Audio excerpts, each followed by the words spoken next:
to the Saturday night stream of the Untitled Anarchist Seagull channel. Hopefully everybody's had a better day than I have. I have just been beset by low-grade miseries for most of the day. The human body is really quite ridiculous a lot of the time. Just while we're talking about that, let's have a bit of Geoguessr.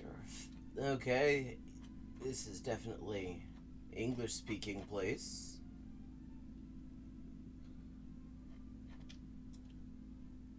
Yeah, U.S. I mean, I was gonna say U.S. based on the lines, the markings on the road, but the flag kinda is a bit of a dead giveaway. Sandy Hook Diner? Wait, could that possibly be that Sandy Hook?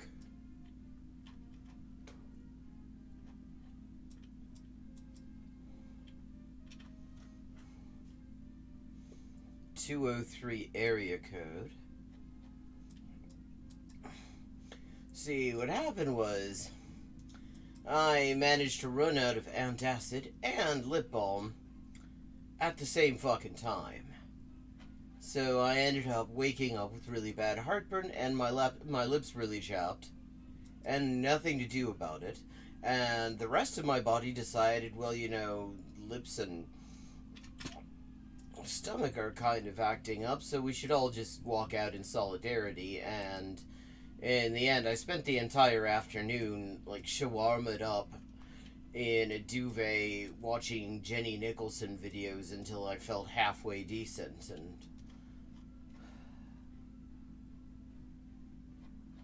so that's been my day.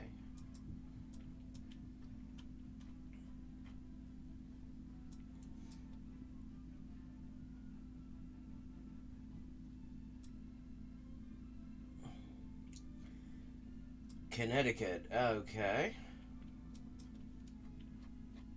Yeah, it felt New Englandy.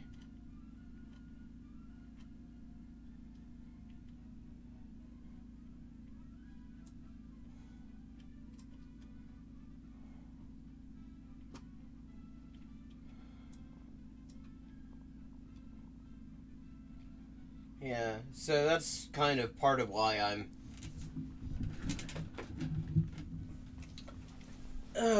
starting a little bit later than intended. Oh, I know somebody from there. Never really completely knew where that was in Massachusetts. Killingly.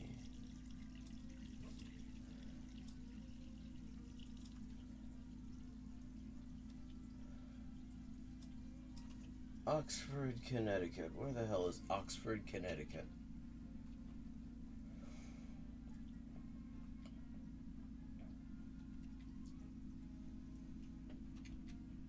Is it they're having this fire and rescue golf thing in Oxford, Connecticut, and it's for Sandy Hook Fire and Rescue, then I would assume that Sandy Hook is not far from wherever Oxford is.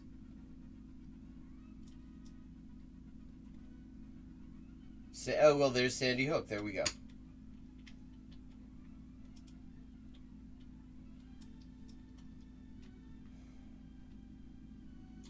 Newtown. What street is this? Riverside Road.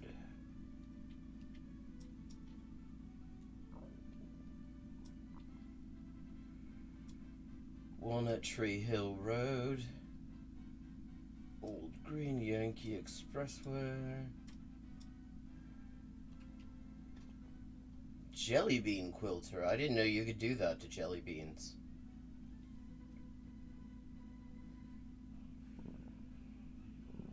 Big Y World Class Market. When you've spent time in Wales and have learned Welsh, you see like a capitalized Y alone, your immediate thought is that it's pronounced and it means the.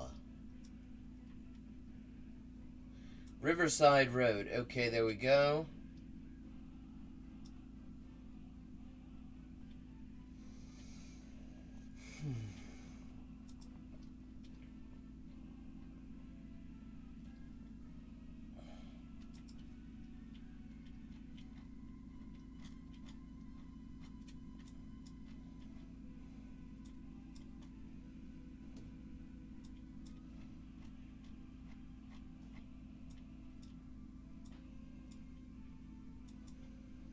Let's see where we go.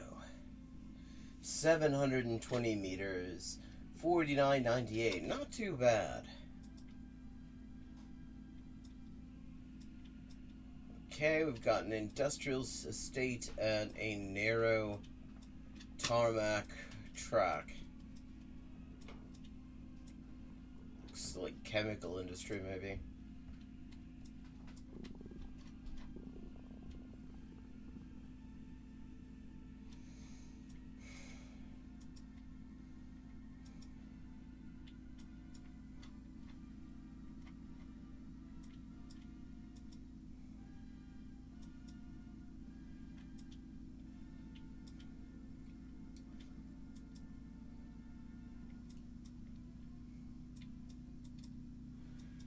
Friend of mine, friend of the stream, who is too tired to be joining us tonight, Mask of the Red Death, was just remarking to me that although she hates defending Marxism-Leninism, but like Caleb Muppet like pretty much forces her to, and it's true.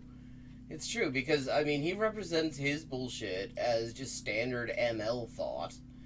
And it seems he's actually really not very keen. Gochu. Okay, we are in Japan. I kind of had that feeling. He like discourages his people from actually reading actual writing from that tendency, or looking at audiobooks according to preference. And it's like I'm not a Marxist-Leninist.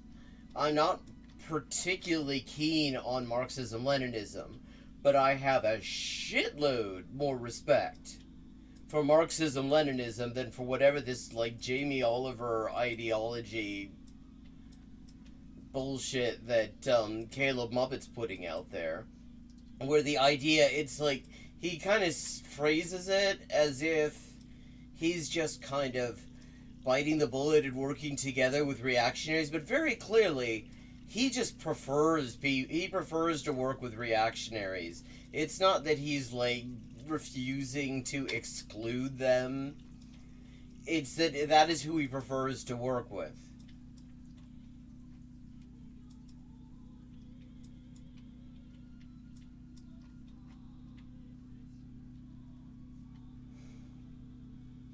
Odawara.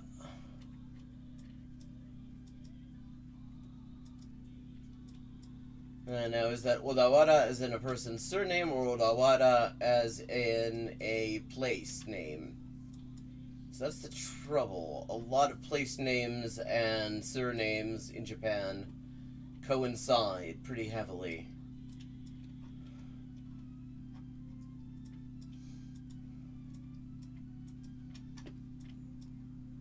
This feels rather northern. I mean, this doesn't feel like we're down in Okinawa.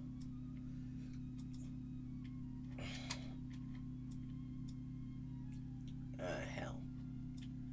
That is not clearly legible from that distance, unfortunately.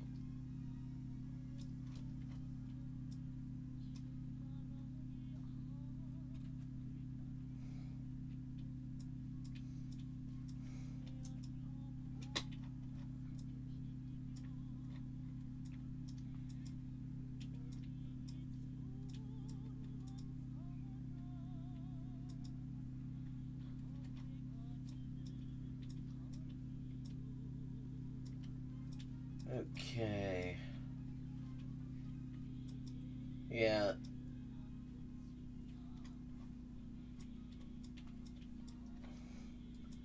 Maybe we can get a kokudo at some point, or at least a well, hopefully not a kendo, because a prefectural route is useless unless you actually know what fucking prefecture you're in, and I don't.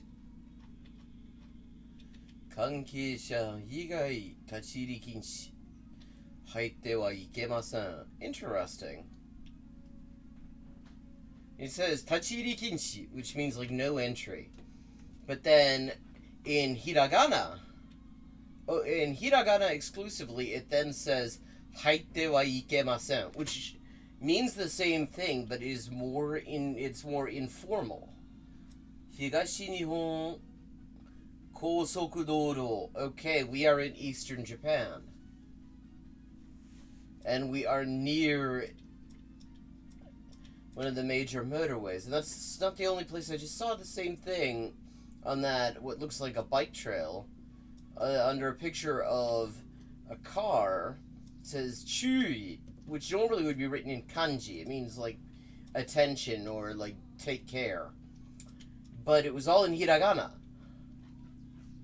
Maybe there's a school nearby or something? Yeah, watch right and left. That does not particularly help me in this particular case. All I want to know is what fucking route this is.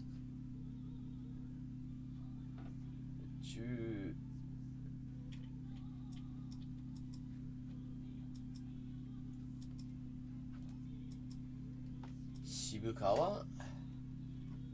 読み方は何だろう？久保田。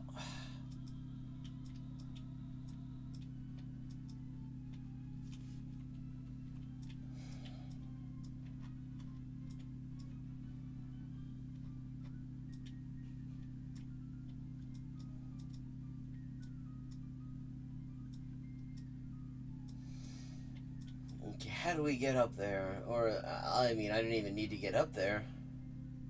不登記は法律により処罰します。No fly tipping.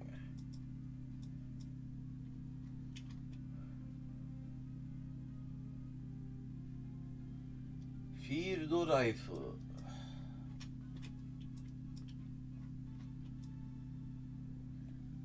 Hotel Gracia. Onsen, hot springs, sauna.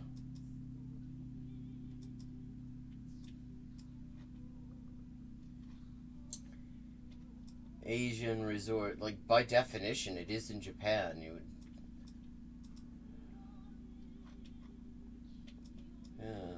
3 meters.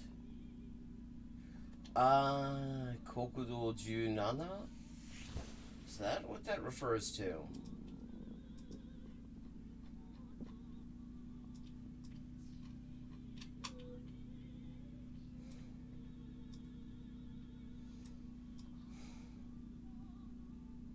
$17. Let's test our hypothesis here. Hokuriku, Saitama, Fukaya, Kumagaya, Hanyu,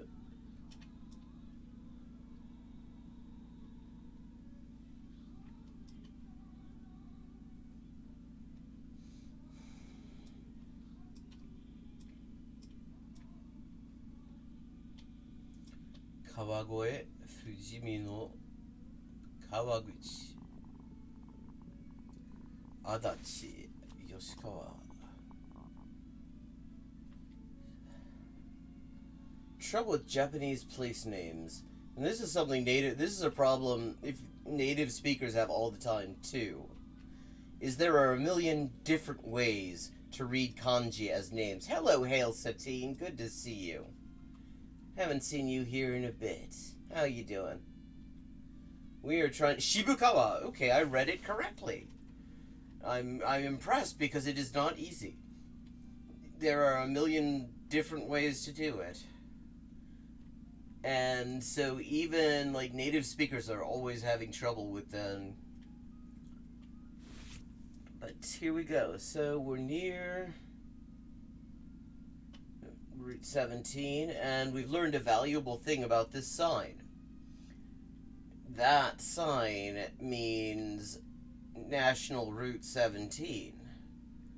Shibukawa 4国道17号線. That is a useful thing to know. Now let me see.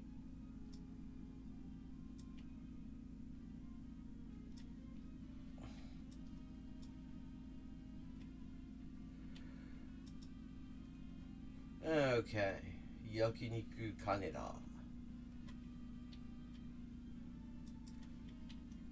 Not going to be entirely precise, but it'll be close enough. Yokohama, Saitama.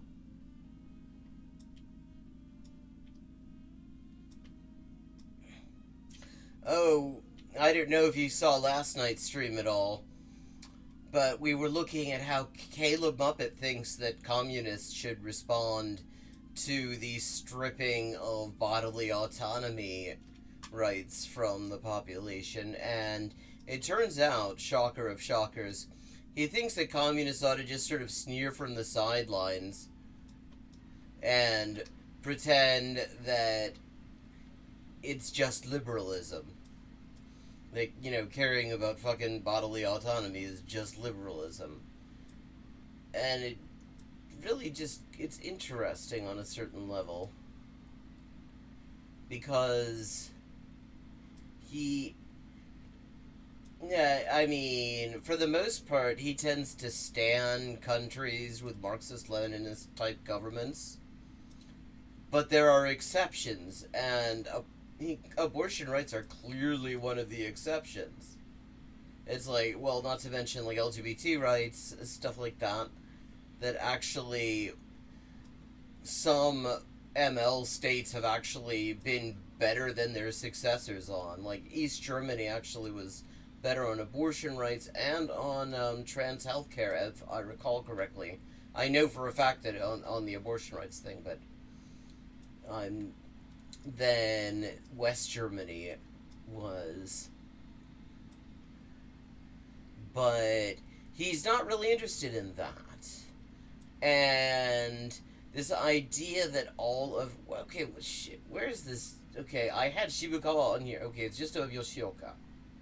Just of Yagihara.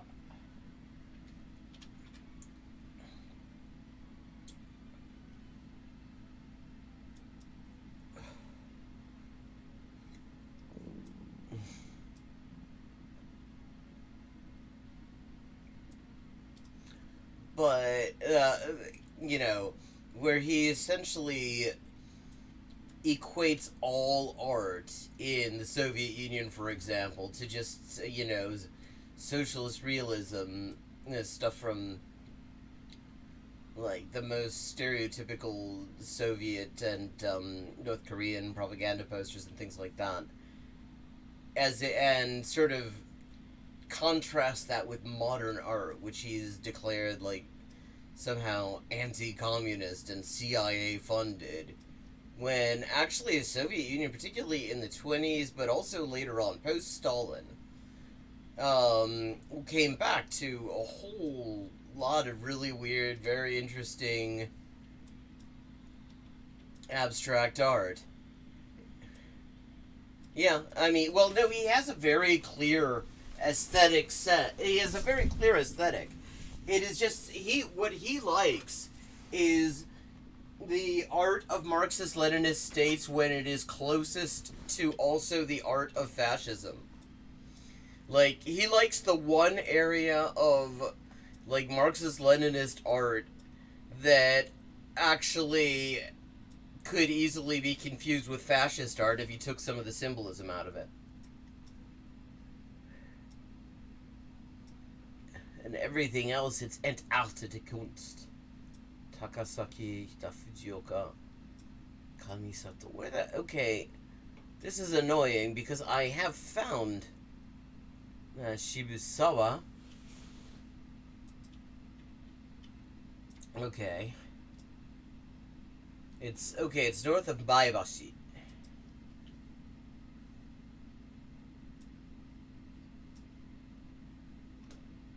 Shibukawa, there we go. 2.8 kilometers, 49.90, not too bad. Okay, very dry. Motorway.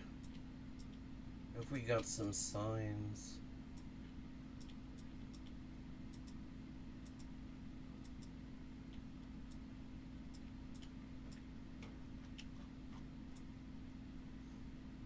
Okay. It's English. It looks like a North American standard phone number, U.S. or Canada. And I'm guessing, I don't think there's any place in Canada looks like this. So I'm guessing we're someplace on an interstate in the US. Yeah, 45 miles an hour, definitely we're in the US. Okay, let's see. Getting onto an interstate, it looks like, so we may very soon have some distance signs giving us an idea exactly where the hell we are.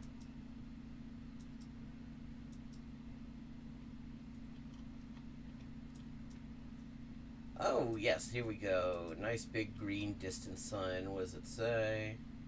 It says I need to get closer because it's blurry as shit. Los Alamos.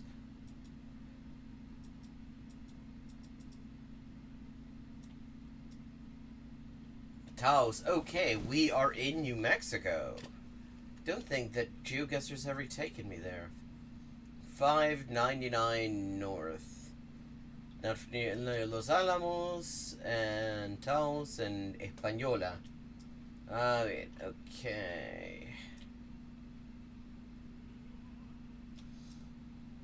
Oh, true. That's that place that, in exchange for a one-time injection of cash into this town budget, changed their name to the name of a fucking reality TV show, Truth or Consequences. I forget what it used to be called. Okay, Las Cruces, Lordsburg, Carlsbad, White Sands Missile Range. Ah, there's Roswell. Santa Rosa, Moquero.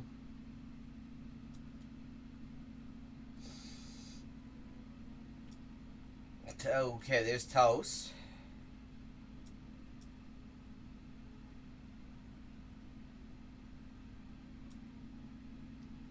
Cimarron. Peñasco.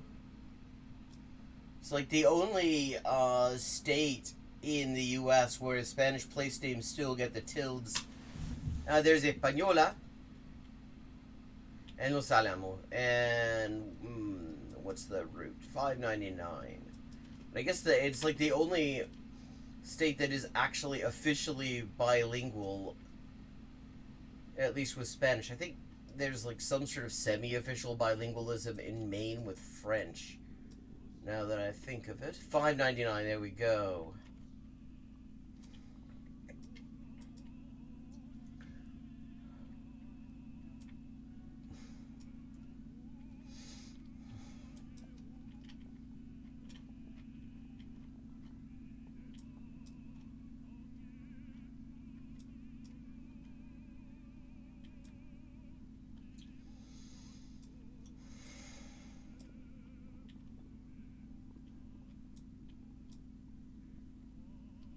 Sobrisho.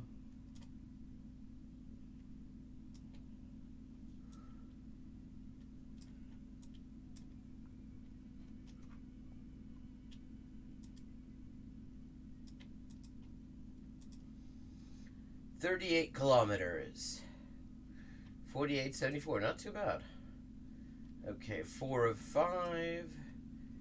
Back on some kind of industrial estate kind of thing. Let's see, is this an industrial estate that gives us information, or is this an industrial estate that doesn't? And immediately looking at that, those houses, I'm thinking this might be Britain or Ireland.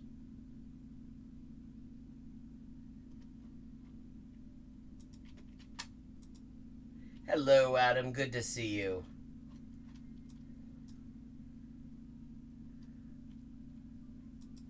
Okay, let me see. Ufer AG Werk 2. Anlieferung de Laval. Okay, we're someplace German speaking.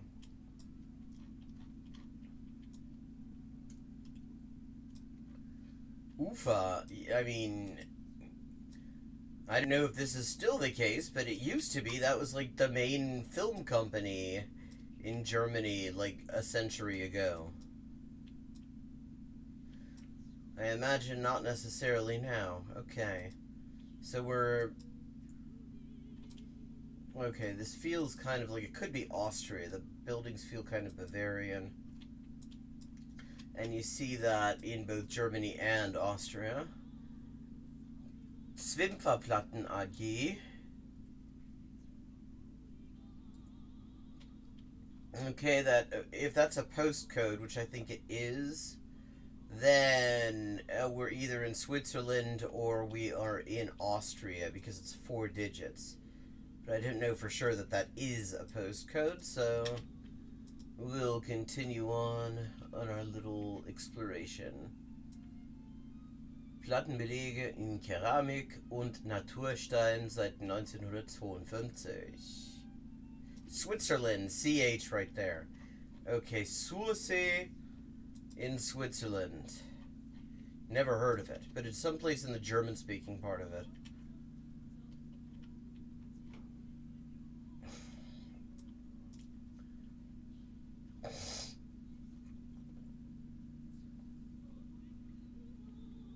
Herisau, Arbon.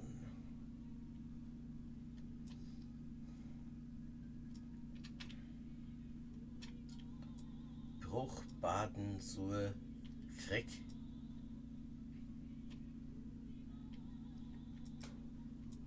Gansingen Densbüren.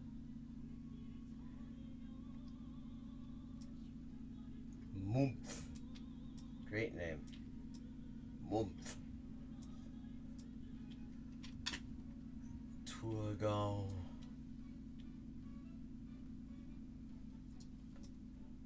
Okay, let's see. Let's get some more information. We know we're in Switzerland, or at least are fairly certain that we're in Switzerland. So now we need to just... Fischer Wärmetechnik AG. Okay, yeah, that definitely is the postcode, so yeah. So everybody's got it.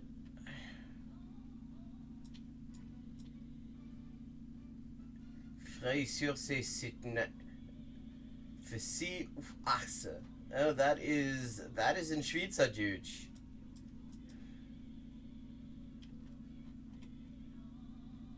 Münch-Rüti-Straße. Ufer. Keine Ahnung, was heute Ufer. Ah, hell, these are just company names. Hofstädtler. I was hoping there might be some town names in there other than Sursee, which means absolutely nothing to me.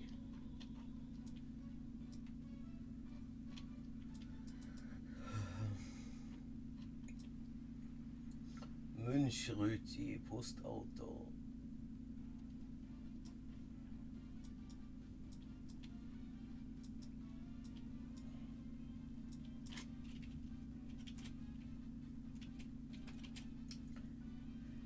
Düsseldorf? No way. No, this is Sursee in Switzerland. Hello, John Williamson. Don't think I've seen you here before. Welcome, welcome. Yeah, we are definitely very much in Switzerland, but I have absolutely no idea where this Sursee is. And I'm hoping to find the name of a larger town or a canton or something that I can use to locate it a little bit more precisely. God, I miss Düsseldorf. Düsseldorf is brilliant. Where are you joining me from? How'd you find the place and all those things? I'm always curious when somebody I don't immediately recognize is joined, because it's like, oh wow, somebody's actually heard of this, like, that I didn't specifically tell about it. Which suggests that it's actually catching on a bit. Like, a very small bit. Like, 4 people in chat, small. But still cool nonetheless. That's by Konstanz.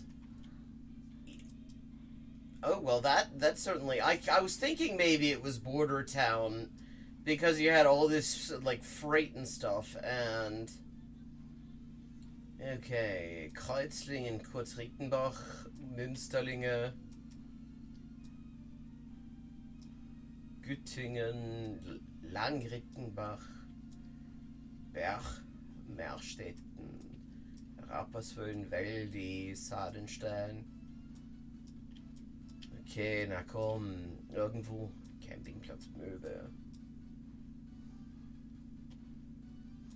So. Thurgau, Pfün.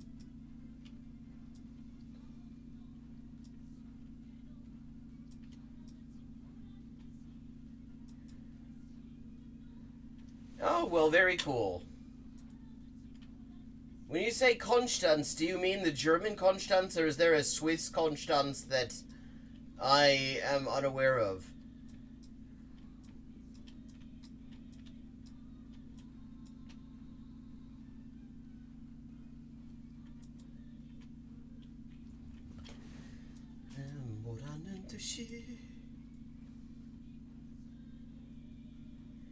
Oh, yes. Either that or Caleb Muppet's complaining about me again, but he hasn't done that in a while. He did get a little bit irritated when he showed up in chat demanding that I debate him, and I blocked him the minute I saw him. Ermatinge.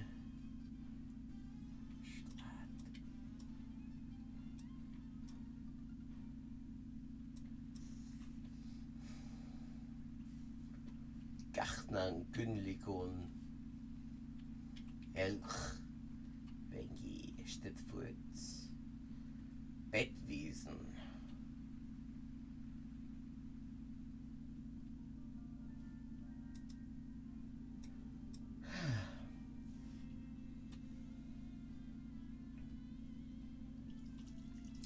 Steinach, Mörschwil,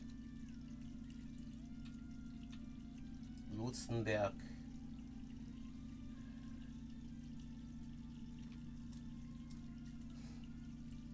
What link of mine were you sent, just out of curiosity?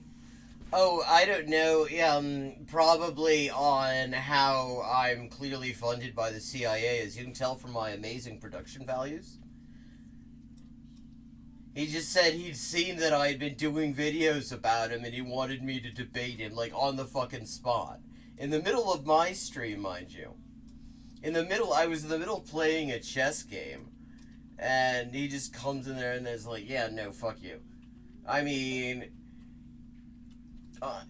it probably would have gotten me more viewers just because he's got more of them. Way more, but, yeah, I don't really feel that legitimating his bullshit is a particularly useful thing to be doing, so no way. Well, I guess that's why he's, talking shit in Kansas. Come on, Swissy, where the fuck are you?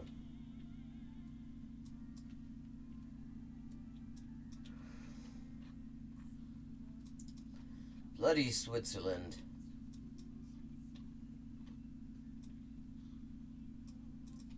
Fuck it. 95 kilometers. Okay. 46.92, still not too bad.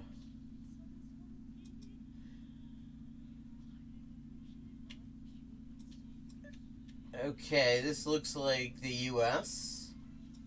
Fairly certainly. Northwest 7th Street. I'm gonna say we're in a major-ish city. And that's in Spanish. So I'm thinking Southwest. Primer Mejgrati. Northwest 12th Avenue.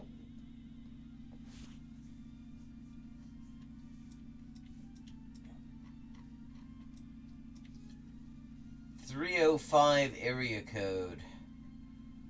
That does not help me much.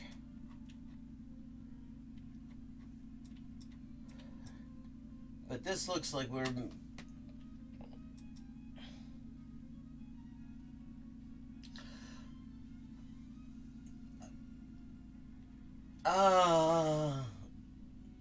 Oh, yes. The one where he explains the true revolutionaries dressed like SEIU full-timers. I mean, see, that was one where I was like, my satirical exaggeration of what I thought he was saying actually turned out to be literally true. That was something.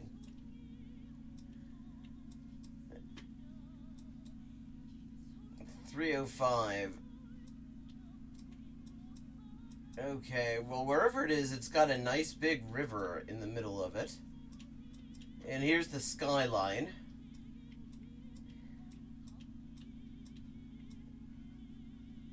The skyline doesn't help me much.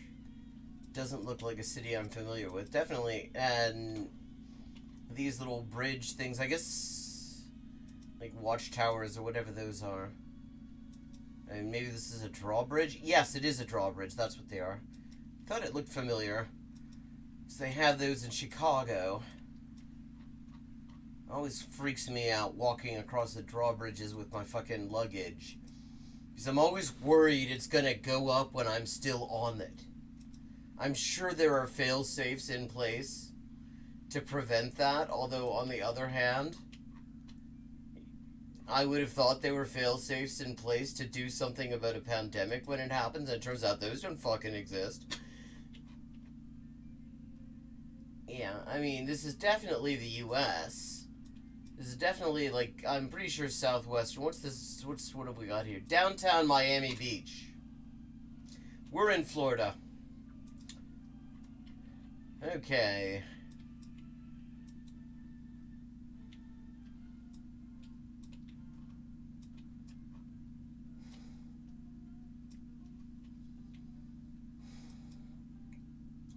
I-95, 395.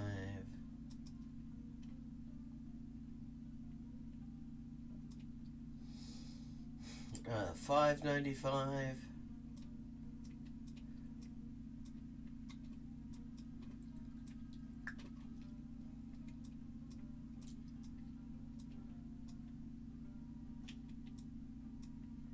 Yeah. Yeah, it's definitely Miami. I mean, where else is going to have signs to Miami Beach, really? It's just a matter of figuring where this Luis Sabines Way is. Cypress Creek. Well, it's right on a major river.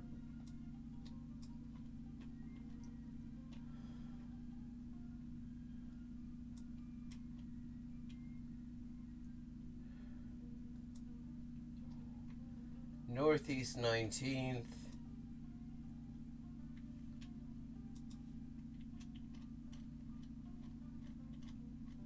Yeah, that'll do.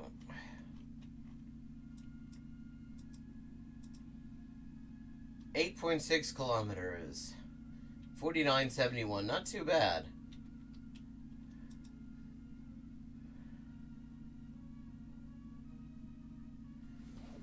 Okay, 24,525. That is definitely one of my top scores. I have yet to manage 25,000. Okay.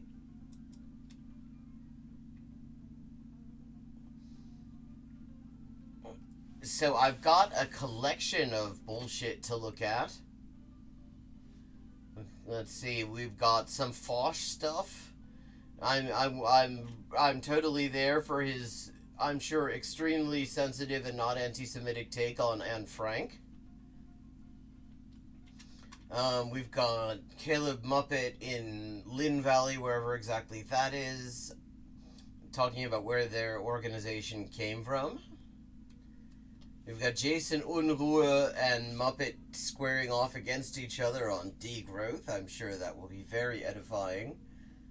Our democracy may only have months left on the this sort of counterfactual assumption. Yeah, there's tons of that stuff.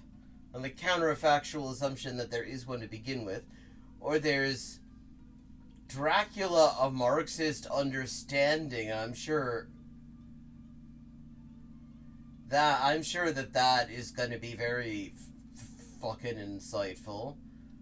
We've also got Milton Friedman, no free lunch. So we've got some options, and I'm certainly open to input if anyone's got any preferences.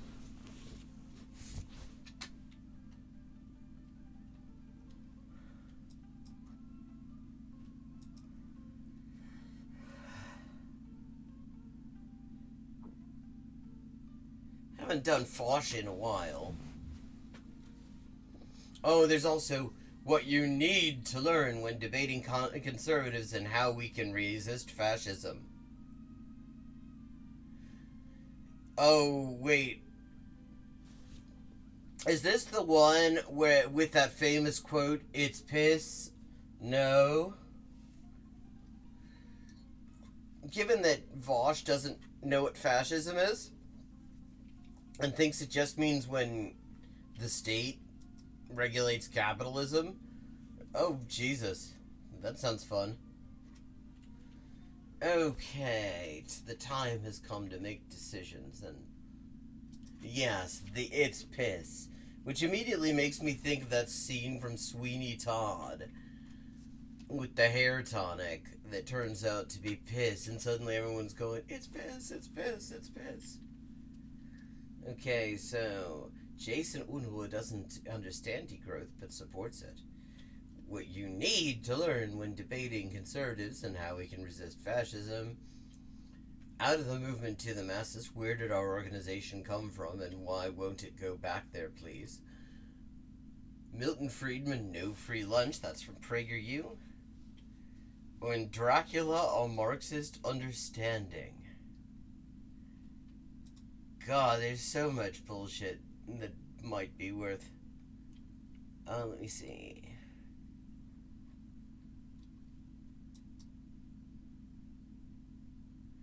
No, I haven't seen any of it. I don't watch this stuff in advance. I go into this stuff fresh. I have absolutely no idea what kind of shit is going to come up, which often means that I don't know whether it's going to be any good at all for my purposes.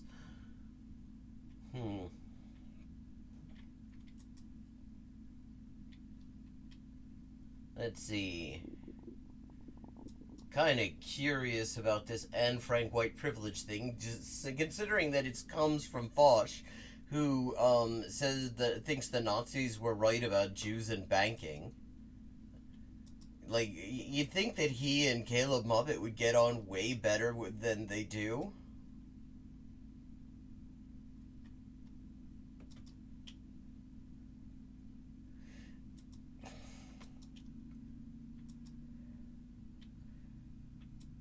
So, this is a short one. This won't take too long. Oh, wow. He's dressing down today. Where's the fucking vice principal suit? I guess it must be getting... It's in the tumble dryer, probably. No, I haven't. But, you know, we love to hate this guy. We really do. We really do. And he's asking for it. He's asking for it. Yeah, this is the introduction I would give to a reaction video on Caleb Muppet if I had the foresight to do so, because all of that stuff is true. He's asking for it, and we love to hate him. He dressed so amazingly to make this video. It's very short, and it's very... You know, I've done a lot of Muppet lately. I think we're going to do some bullshit from Vosh. I haven't looked at him in a bit.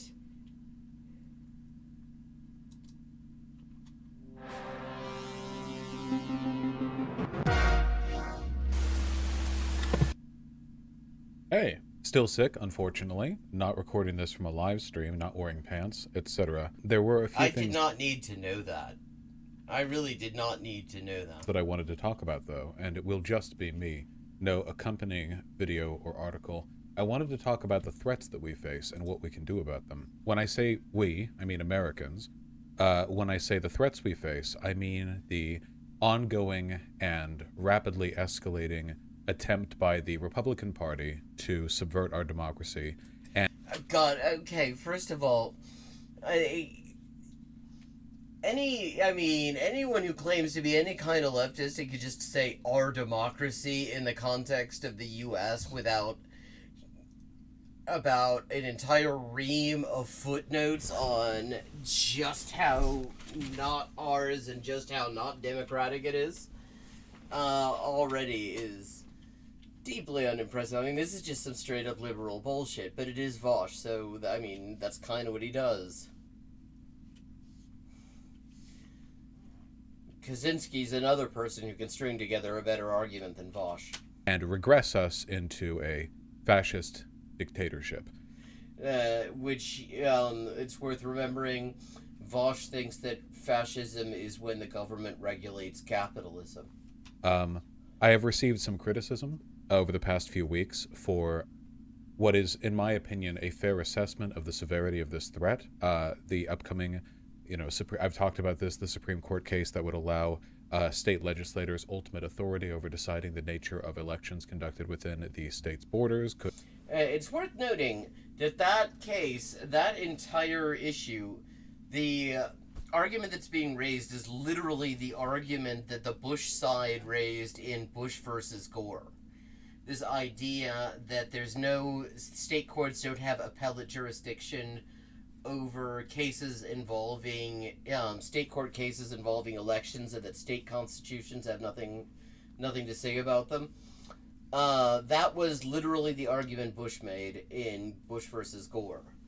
And they endorsed it at the time in such a limited way. They literally said, we only endorse it in the very specific context of letting Bush win this election.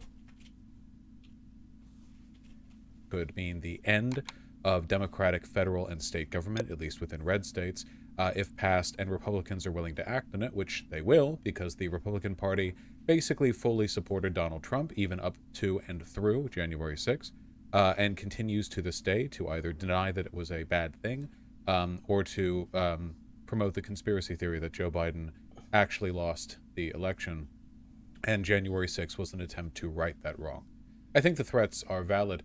I think I can be criticized. And yeah, there are some serious threats, but you really can't talk about those threats without talking about the fact that these threats are only threats because the Democrats, who control both houses of Congress and the White House, refuse to do a fucking thing about them. This stuff, I mean, they literally have all the power that they need in order to head a lot of this stuff off, and all they've got is fucking excuses. It's like, I mean, I keep on being reminded of, after the primary, you had these interviews with Joe Biden, where, like, journalists would be coming up to him, and it'd be, like, and they'd be like, yeah, so what do you say to a lot of the voters for your party who are kind of hoping their lives might improve somewhat under the next government? And Biden would be like, yeah, they voted for the wrong person, Jack. They voted for me. Why do they think their lives are going to improve? Fuck them. And that, we'll see, won't we? Fairly for not prescribing good solutions to these problems. I think it's a little bit Oh God, are we going to get to hear his solutions to these problems? I'm minded to say that anything I'm about to say is a solution. If I could provide a solution to catastrophic political problems like that, then I would probably be more than a YouTuber. But look, I wanted to talk really... okay, and the fact that he thinks that already... I mean, he's right. He is incapable of providing a solution to problems he doesn't even comprehend. He's totally right on that. I can't disagree with him there. When he's right, he's right. But the fact that he thinks that just because you have good ideas about how to deal with the multiple interlocking existential crises we're currently in, that would elevate you to something above YouTuber in this society is just proof that you don't understand what the fuck how this society works. Important. I wanted to talk quickly about something that I think is really important, okay? And it's keeping an appropriate mindset. Oh, yeah, I mean, he's famous for his appropriate mindset. When facing really serious problems, I want to relate the struggle that a lot of American progressive and leftists are feeling to one of the most tenacious creatures on Earth, the fascist. Like a cockroach, you see, they have a remarkable ability to weather hardship and to appear when you least expect them.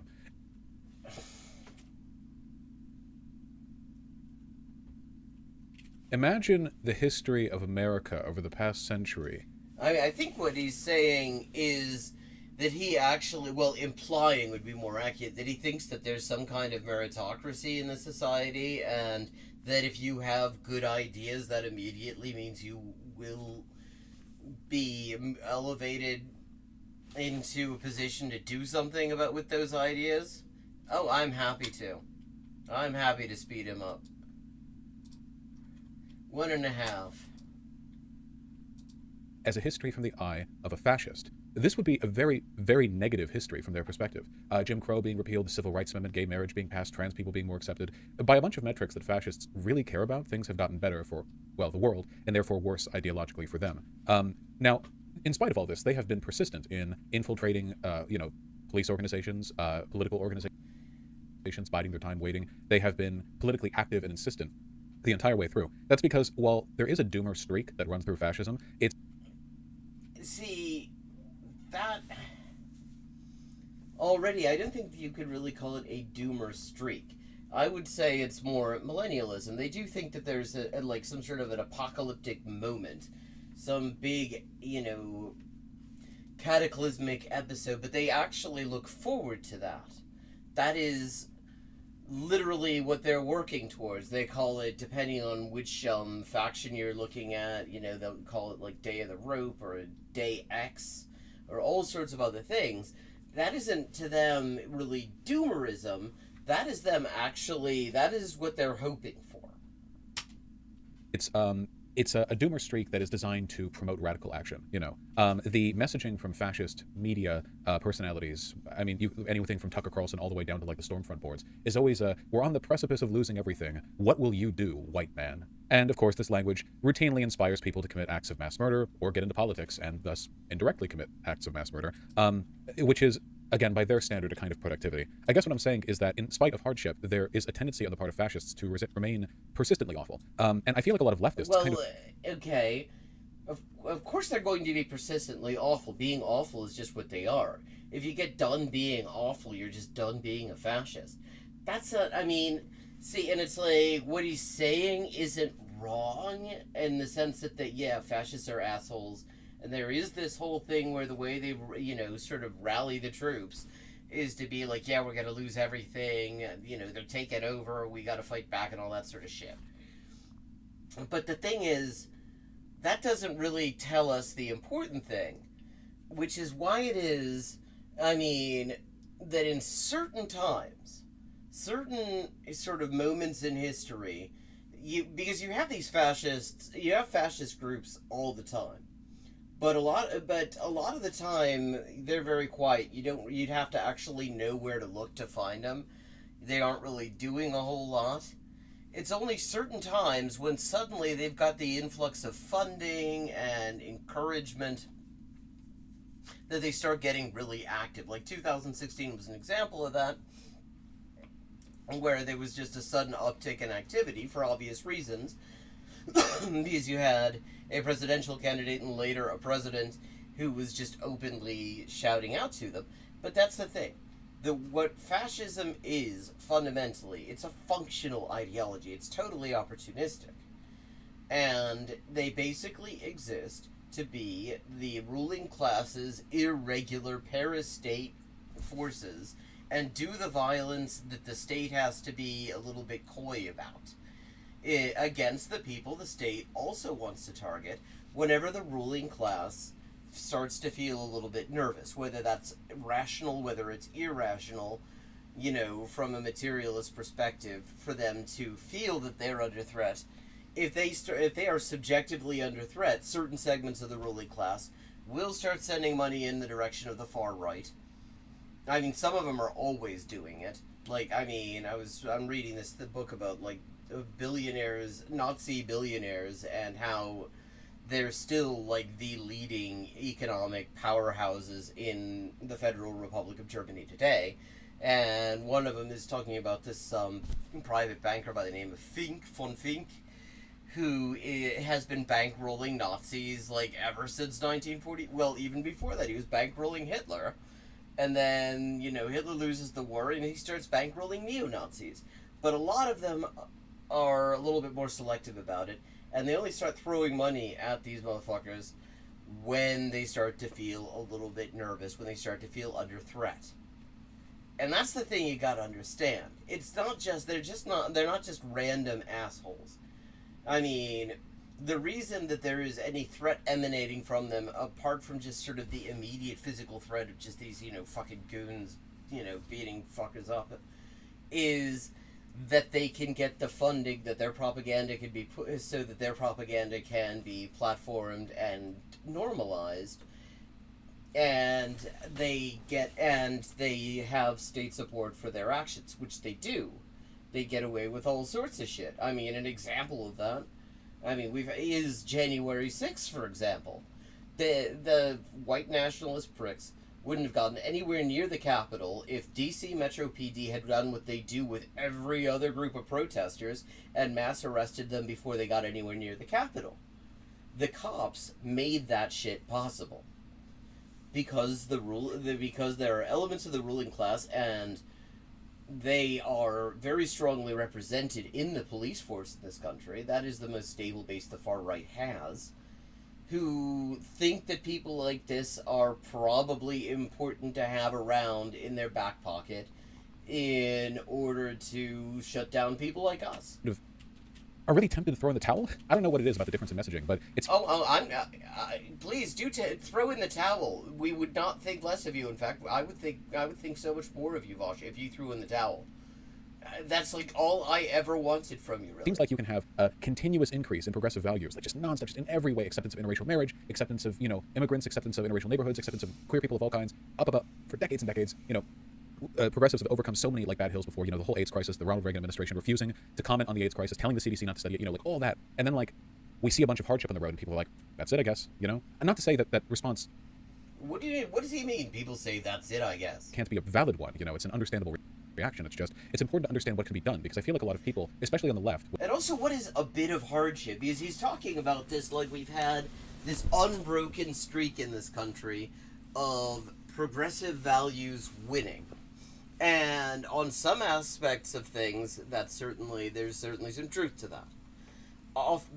And not just because the ruling class got nicer. I mean, there's been a huge amount of struggle going into that. But it's a little bit less simple than that. I mean, you have a situation where, open racism is considered, at least open racism against some groups of people. Some open racism is totally cool still with the ruling class. But other racism, now you have to be a little bit coy about it. Sort of like Vosh himself does, where he just uses sort of white nationalist dog whistles when defending colonialism, rather than just coming out and saying, colonialism good. But at the same time, you have in the economic sphere, you have pretty unbroken worsening of the situation, and in the environmental sphere, we've known about climate change for decades now, and nobody in authority is doing anything other than just trying to placate public opinion a little bit without doing anything meaningful. We've had decades of majorities in favor of some kind of national health service that's free at the point of use, that gets rid of insurance companies. And that's not happening. That doesn't even seriously get proposed, except, during the primaries in order to get a few people to vote for the Democrats who might not otherwise have seen a point. You have stagnating wages. Non-managerial real wages, I should be clear on that, because if you look at just incomes, the rich people are doing so fucking well that it actually eclipses how badly all the rest of us are doing. It's not, he talks about, progressive values, but, that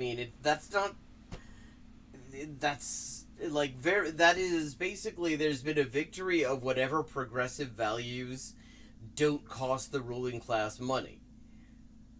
But when the ruling class might actually have to fork out some money for some progressive values, and fuck that term, honestly, I just find it annoying, then there's absolutely no interest. And, I mean, also, when we talk about, like, gay marriage and shit, that's not because the political class got on side. The Democrats did not do that. Democrats didn't do the only thing approaching statutory protection that we have for LGBT rights in this country.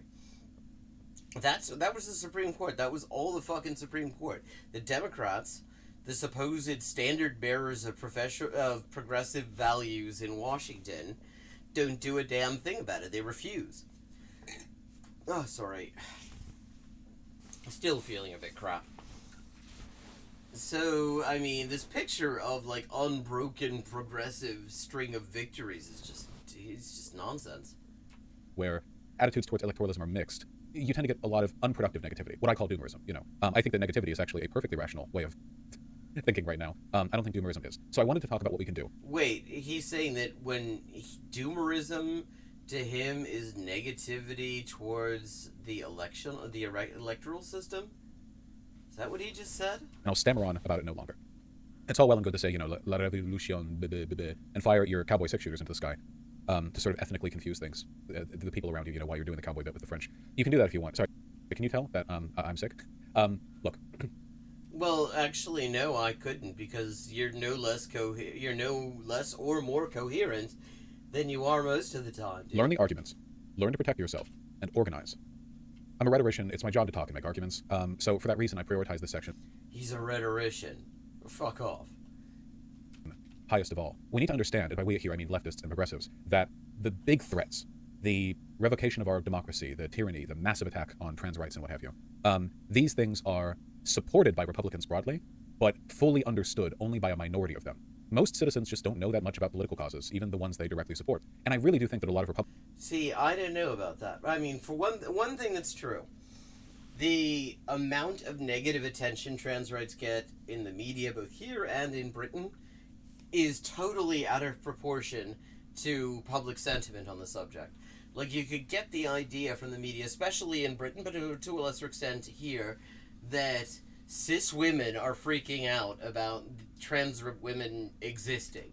And it's bullshit. As cis women turn out to be the people most likely, the demographic most likely to support trans rights. The ones most likely to see absolutely no problem with trans women using public toilets. The ones most likely to see absolutely no point in any of this bullshit.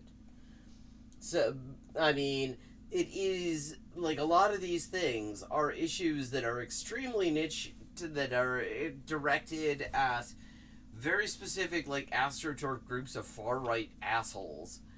And most people are totally unaware of them, or don't really understand what's at stake, which you realize anytime you start to try to explain TERFs to somebody who's not familiar with them, and you point out that they explicitly want to exterminate trans people, and they talk about it pretty openly, well, at least amongst themselves, they don't, they're pretty mask off about it, and people are like, oh, surely that can't be the case.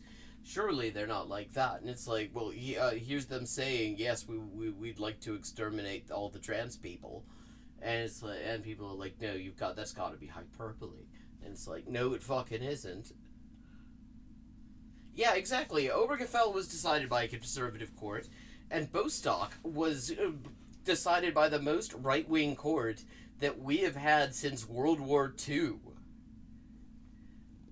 The only reason that we have federal statutory anti-discrimination protection at all as LGBT people is because a right-wing Supreme Court majority said, obviously, any kind of discrimination on account of sexual orientation or gender identity, by definition, has to fall within the concept of discrimination on account of sex.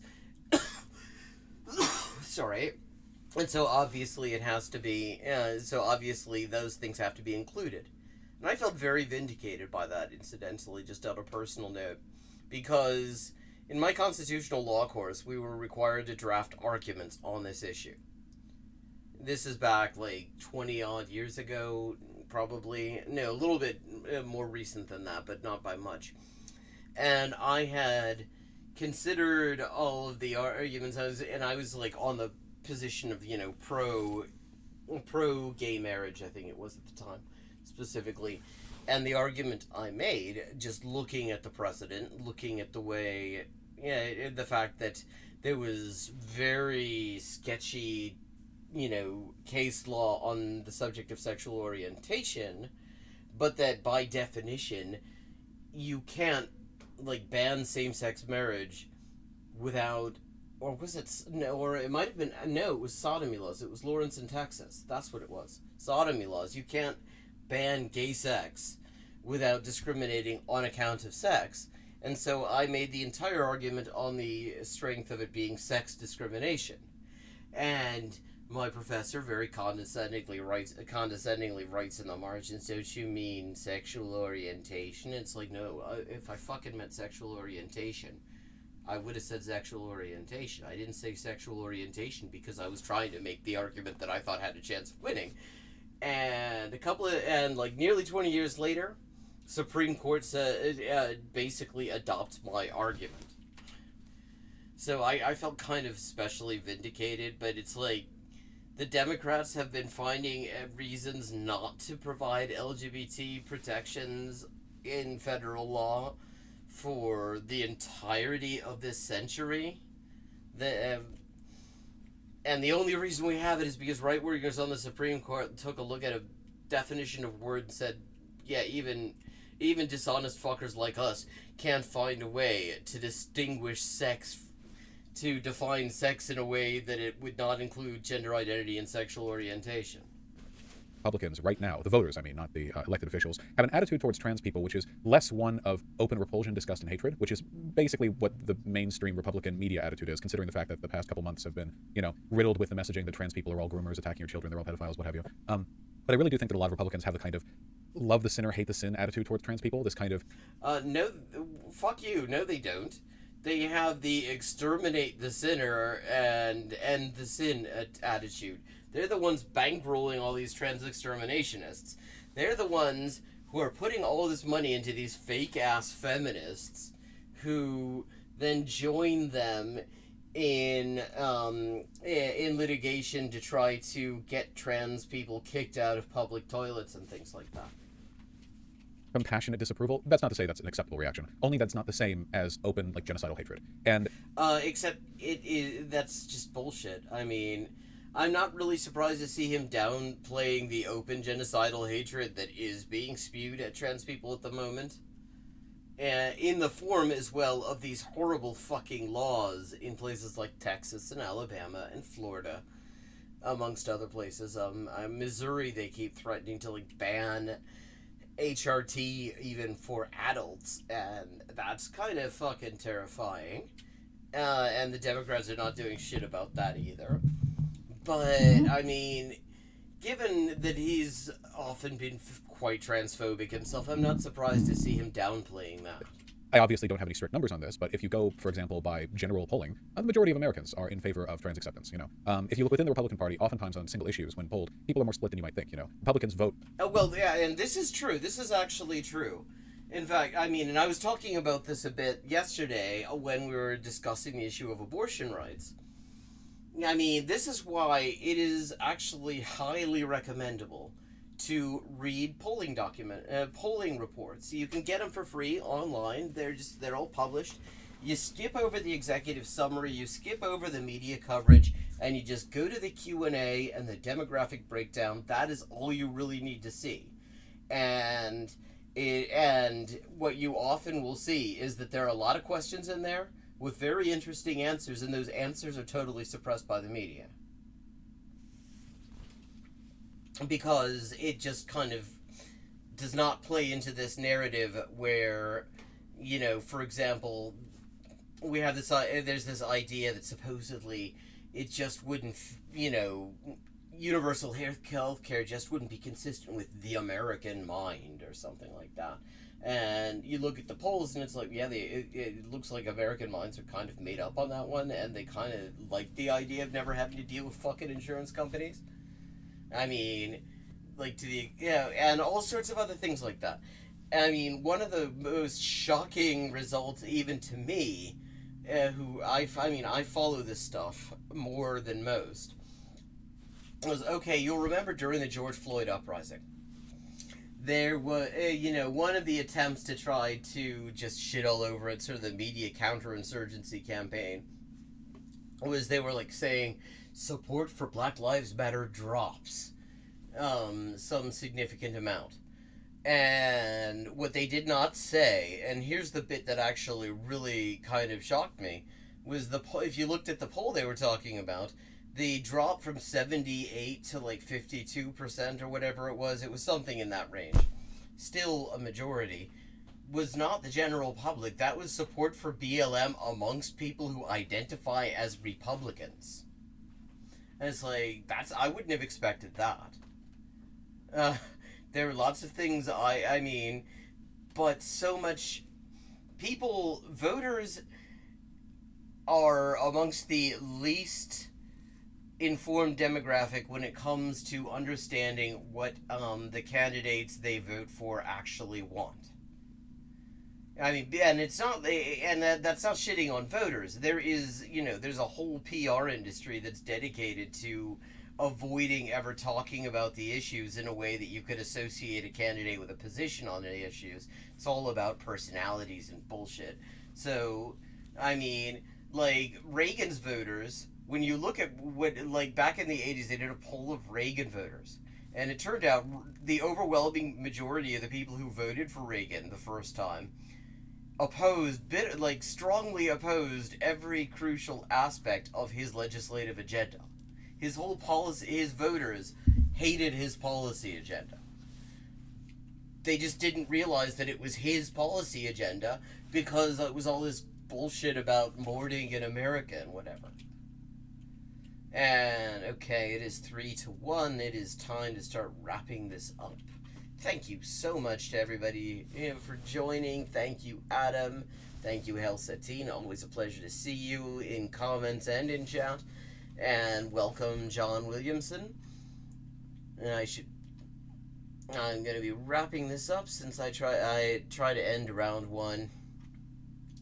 And I'm also still feeling a bit crap. So, yeah. Have a good night. Have a good week. I will be back on Friday at 11:30. Possibly before that, either on this channel or on my other channel, Hyperpolyglotting with Elise. And so I am glad to see all of you.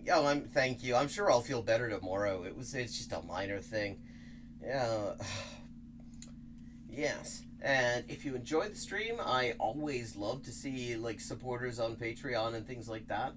So so if anyone just feels moved to do that, I would always very appreciative of that. Nobody should feel pressured to do so. Have a very good night.